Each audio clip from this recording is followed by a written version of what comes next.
Nosotros estamos acostumbrados a los catálogos, a los manuales y a las listas de peticiones y de requisitos. Sin embargo, cuando nos enfrentamos a la palabra del Señor y nos enfrentamos a lo que Dios pide, Dios no tiene una lista de requisitos, porque los requisitos pueden ser alcanzados humanamente, porque los requisitos los podríamos adquirir. No, Dios no tiene un catálogo para decir estos son los ofrecimientos y esto es lo que pido. O Dios no tiene una lista de control de calidad de las personas.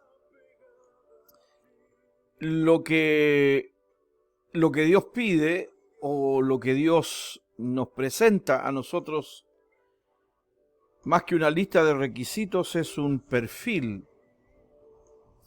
Y el perfil no tiene que ver con algo que yo sé o que pueda hacer, sino que tiene que ver con el carácter de la persona. Y cuando hablamos de carácter no debemos confundir con el temperamento, ¿no?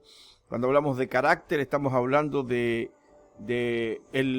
un modelo moral, un modelo espiritual que nos presenta la palabra de Dios. Por ejemplo, el Salmo 15 comienza el salmista con una pregunta que probablemente muchas personas se han hecho o han reflexionado al respecto, que es el salmista diciendo: Señor, ¿quién habitará en tu tabernáculo y quién morará en tu monte santo?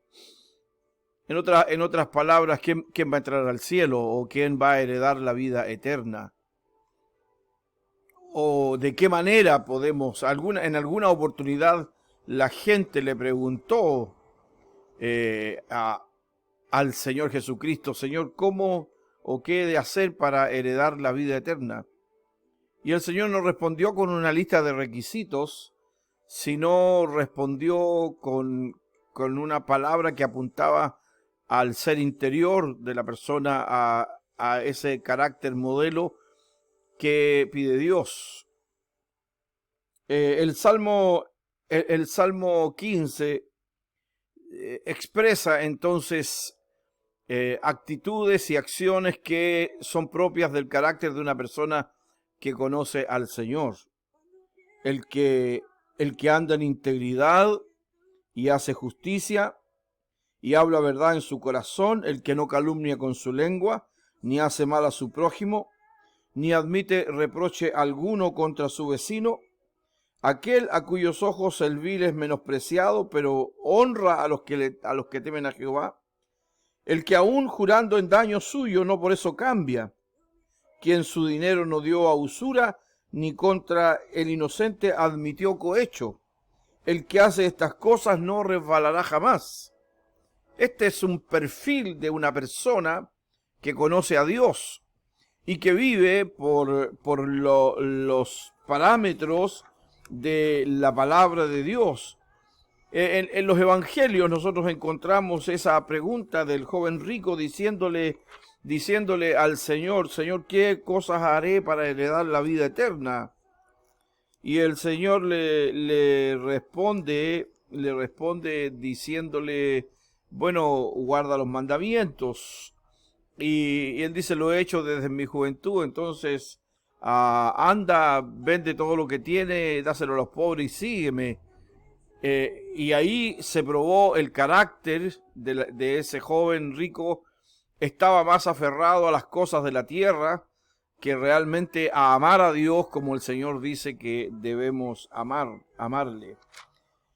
Entonces, nosotros debemos mirar las Escrituras y darnos cuenta que hay hay algunas cosas que son importantes que debemos realizar, que nos llevan a tener un carácter o que nos llevan a tener una vida moldeada por la palabra de Dios. El apóstol Pablo dice en Romanos capítulo 12, versículo 1 y 2, así que, hermanos, os ruego por las misericordias de Dios que presentéis vuestros cuerpos en sacrificio vivo, santo, agradable a Dios, que es vuestro culto racional. No os conforméis a este siglo, sino transformaos por medio de la renovación de vuestro entendimiento, para que comprobéis cuál sea la buena voluntad de Dios, agradable y perfecta. Otra vez no tiene que ver con el quehacer externo, sino que tiene que ver con nuestra rendición ante el Señor, de morir a nosotros mismos y vivir para Dios, y a ser transformados por medio de la renovación de nuestro entendimiento. Y esa renovación viene por la palabra de Dios y por el Espíritu Santo de Dios. Necesitamos tener en nosotros el perfil de Cristo. Necesitamos en nosotros tener la gracia del Señor, esa gracia que distingue a los hijos de Dios, que va cambiando las vidas, que va transformando la manera de pensar y la manera de actuar. No son requisitos, es un perfil. No es lo que puedo o no puedo hacer, es cómo mi ser interior está formado por la palabra de Dios, y eso se expresa a través de lo que yo hablo, lo que pienso y lo que hago. Que el Señor nos ayude,